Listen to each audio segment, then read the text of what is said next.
I-Team has discovered the National Institutes of Health is funneling millions of taxpayer dollars into new animal research projects. And it's paying for several studies, including those that involve inducing strokes in puppies.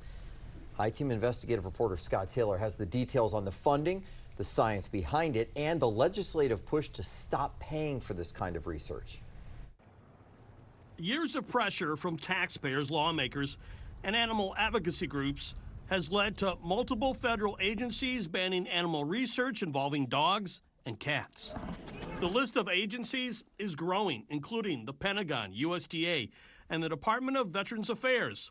Last spring, the I-Team reported the National Institutes of Health was adopting an initiative to expand innovative human-based science while reducing animal testing, which included shutting down beagle experiments at labs in Bethesda, Maryland. Now, White Coat Waste Project, a watchdog group that fights government-funded animal experiments, discovered NIH just awarded millions in funding for new research involving cats and dogs.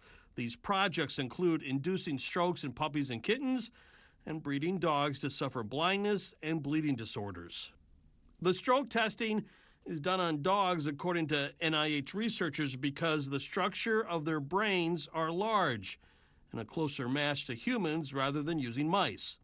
It allows a better look at white matter injury, the leading cause of human strokes, and testing on new surgical tools designed for humans. Federal guidelines now require researchers to prove alternative methods like computer simulations or rodent experiments cannot replicate the information they need before getting funded. In a letter sent to U.S. Department of Health and Human Services Secretary Robert Kennedy Jr., South Carolina Congresswoman Nancy Mace is asking the HHS to prohibit taxpayer funding of experiments on cats and dogs. Why was it so important to get this on the record? Well, we were told back in July that the NIH would start phasing out animal testing, and they haven't done that.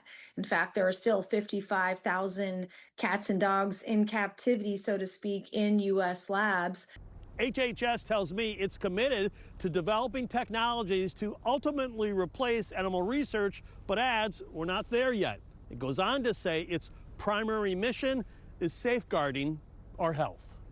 For the I-Team, Scott Taylor, 7 News.